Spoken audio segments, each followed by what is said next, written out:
Bueno, lo primero que le quiero preguntar a ambos, ¿verdad? Quiero hacer un ejercicio, digamos, un ejercicio de la fantasía. Si el Jesús bíblico viviera hoy, ¿dónde estaría, padre? Si viviera Si hoy, viviera hoy en Paraguay, ¿dónde estaría él? primero se pegaría un susto. Ah, Si viviera hoy. Si estuviera vivo así, porque está vivo. Evidentemente estaría donde él siempre eligió estar, donde menos influencia clerical hubiera y más pobres hubiera. Él eligió el norte, Judea, para vivir, que allí estaban desconectados prácticamente de Jerusalén, que era el centro del culto, y con la gente más humilde, los más pobres entre los pobres. Y eso no es así, por decir, en los evangelios le llama oclos, no es gente mí. Era lo que diríamos en español la gentuza, a la que nadie quiere. Aquí estaría con ellos. o sea, él estaría en las afueras de San Pedro, estaría en alguna de las tantas colonias de nuestros hermanos indígenas que están en la pobreza de la pobreza. Ahí estaría él. Claro, Ahí estaría predicando. y viviendo. Los indígenas son los pobres entre los pobres. El campesinado es el gran empobrecido de nuestro país y el indígena es el pobre entre los pobres. Y da la impresión que seguirá siéndolo mucho tiempo al paso que vamos. Qué Eso es incómodos teología estarán- ficción, claro, teología ficción. Teología ficción, pero digo, qué incómodos se estarán sintiendo algunos que están escuchando esto en sus cómodos sofás. Hay una cuestión muy seria, que es que la Iglesia mismo, los curas, la parte clerical y evidentemente los laicos que están más metidos en la Iglesia, no llevan o no llevamos a las últimas consecuencias lo que el Evangelio dice. No, siempre nos quedamos en la mitad por miedo, por intereses, por lo que sea. Jesús da miedo. Jesús da miedo a los grandes intereses económicos, políticos, de poder intraeclesial, de ahí viene el clericalismo. ¿Por qué? Da miedo. Porque ¿qué sería llegar al extremo, hasta donde deberían, de acuerdo con lo que dice la palabra? Evidentemente daríamos la vuelta a la sociedad. Se daría la vuelta a la sociedad y se iría a otro estilo de sociedad que precisamente Francisco está ahora hablando y hablando y hablando, ¿no? Pero ¿por qué no se le recibe a Francisco?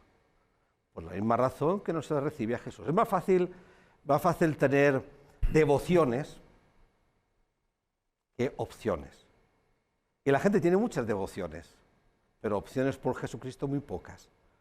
Entonces es más fácil creer en el divino niño Jesús, que no existe porque ya creció y cumplió 33 años y lo asesinaron, que seguir a ese crucificado y vivir al estilo que él nos dijo. Y te aseguro, Luis, te lo aseguro, y no me da miedo decirlo, el Evangelio está por estrenar. No es mía la palabra, la expresión. Está por estrenar y tardaremos aún muchos siglos. Mientras haya el clericalismo que hay en la Iglesia, al cual combate Francisco de frente, de cara, sin vergüenza, y mientras haya el clericalismo y muchos laicos no asuman su responsabilidad, su corresponsabilidad en la Iglesia sinodal, de la que hablamos tanto ahora, va a durar mucho. Porque buscamos caminos fáciles, ir de peregrinación a Caacupé, pagar promesas. ¿A quién ha hecho toda la promesa? Dios es gratis. No hay que pagar promesas a nadie porque Dios es gratis. Dios se da porque le da la gana. ¿Cómo que es más fácil cumplir con el ritual con el sentido profundo de la palabra? Evidentemente, el ritualismo, todos los ismos que hay en la Iglesia, clericalismo, ritualismo, conservadurismo, y me quedo unos que ahora no vienen a la mente, todos estos ismos son los que están haciendo imposible que la Iglesia pueda realmente encarnarse en la realidad de los pobres. ¿Cómo quiero una Iglesia pobre para los pobres? Eso dijo Francisco nada más empezar su ministerio. Sí, entonces lo odian. Claro, lógico. A menos sabemos quiénes son los que no lo aceptan y por qué. ¿Y qué sienten ustedes cuando, por ejemplo, aparece un político y dice, hemos ganado las elecciones porque Dios quiso? Gracias a Dios. Dios quiere que fulano de tal sea el próximo presidente de la República. Qué puñetazo en el estómago para un creyente. O que un presidente diga, yo leo la Biblia todas las mañanas. Ya no leo los periódicos. Y luego apruebe una ley que condena el derecho de los campesinos y de los indígenas a la tierra, al techo y al trabajo. Esto yo no llamaría hipocresía. Tendremos que inventar alguna palabra para decir todo esto. Nadie puede decir que tiene poder por la gracia de Dios. Nadie. Es el pueblo el que da la autoridad, no el poder. La autoridad, y la autoridad se entiende como servicio. Pero nadie, yo me acuerdo cuando yo vivía aún en Mallorca, la moneda de peseta ponía Francisco Franco, caudillo por la gracia de Dios. Los que recuerdan lo que pasó en Bolivia, en el golpe de Estado, con la Biblia en la mano, Bolsonaro con la Biblia en la mano, Trump con la Biblia en la mano, ¿cómo se puede justificar el racismo, la xenofobia, la homofobia, cualquier tipo de fobia contra un ser humano usando la Biblia? ¿Cómo se puede justificar? Eso son palabras del Papa, ¿eh? Luego, pues, los que escuchan, ¿dónde está la cámara? Sí, vos mirá para donde quiera que la cámara te siga. Bueno, pues cualquier cámara le digo que la gente se puede asustar o decir qué dice este padre. Yo no digo nada que sea nuevo. La doctrina social de la Iglesia es clara, marca pautas muy claras, pero luego nosotros ni la conocemos. A mí me acusaron una vez de estar en contra de la propiedad privada. ¿Por qué? Hace años.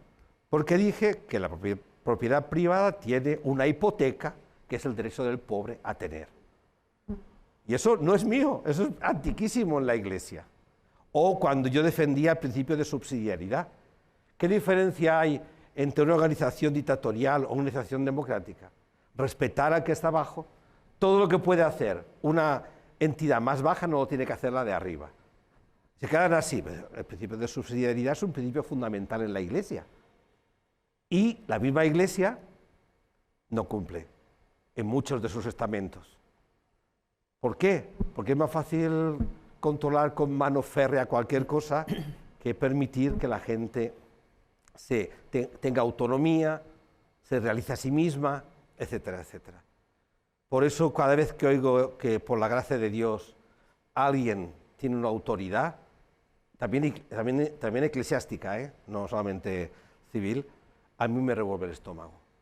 Porque es manipular, utilizar, adulterar o corromper la palabra de Dios. Y te quería preguntar, esto que escucho acá, que es muy distinto a veces a lo que hablo con otros sacerdotes, sobre todo de la jerarquía, demuestra que en la Iglesia hay muchas formas de ver la realidad, o sea, hay, digamos, corrientes distintas y depende de quién es el Papa de turno para que la Iglesia tenga una visión u otra, porque la visión de Francisco es muy diferente a la visión ortodoxa que teníamos de Ratzinger. Sí. Bueno, no deja de ser ortodoxa también la visión de Francisco. Evidentemente, la Iglesia Católica, como ventaja y desventaja, tiene un abanico ideológico muy grande. No hay una uniformidad. Y es bueno porque no hay nada más feo que una unidad que se quiera basar en la uniformidad. Como, insisto, hay muchas organizaciones que lo pretenden así. Militarizar, por ejemplo, a los jóvenes que hagan desfiles militares o paramilitares, como se hacían en las dictaduras europeas, que ya no se hace, ¿no? Y se sigue haciendo aquí, fruto del militarismo, que todos vayan iguales, al mismo ritmo. Esto no está bien. La Iglesia Católica tiene esa gran ventaja, que también trae grandes problemas, que es la variedad de ideologías, llámale así, o formas de ver el mundo y la realidad. Pero tiene un límite. Antes citabas a Profamilia. Bueno, analizando de dónde viene esta gente, sabemos que son de los grupos de ultraderecha norteamericanos y brasileños, ¿no? Y yo, cuando el Parlamento se declaró pro familia y pro vida, digo, estos no saben lo que hacen. Estos están haciendo una cosa que es muy bonita. Claro, pro familia es muy bonito. Y yo soy pro familia, soy pro vida, pero no así. Estos grupos son los que estropean realmente lo que es la Iglesia. La pluralidad, sí, es necesaria, es buena y será siempre donde haya autonomía. Pero hay unos ciertos límites que son el respeto a la persona, el respeto a los derechos humanos, el respeto a lo que Cristo vino a hacer, que es recuperar la dignidad del ser humano.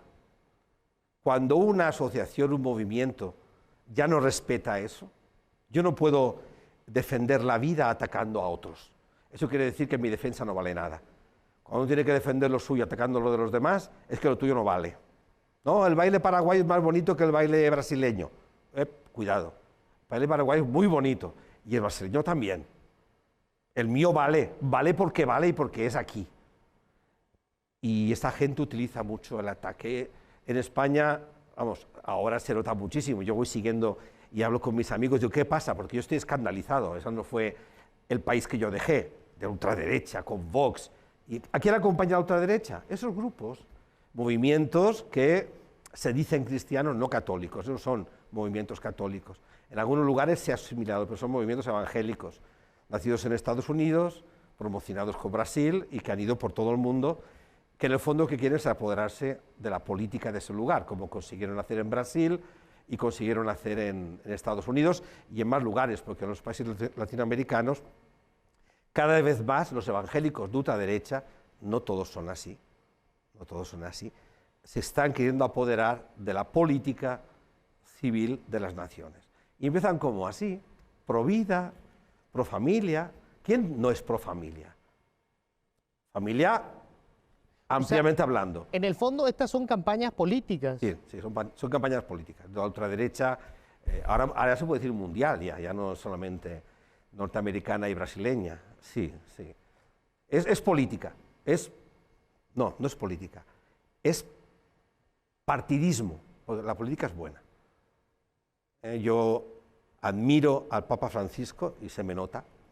Tiene el capítulo 5 de la última encíclica, que pretende reivindicar la bondad de la política, la buena política. La política no es mala, los políticos no son necesariamente malos, lo que es malo es el partidismo, como ocurre en nuestro país, ¿no? Si no eres de estos, malo. Yo siempre he dicho que Paraguay está en una guerra civil constante. Si ganan unos, pobres de los otros, y si ganan otros, pobres de los unos, como si no fuéramos ciudadanos con derecho a comer todos, ¿no? La política es buena, la política es necesaria. Malo el país que no se pueda hacer política.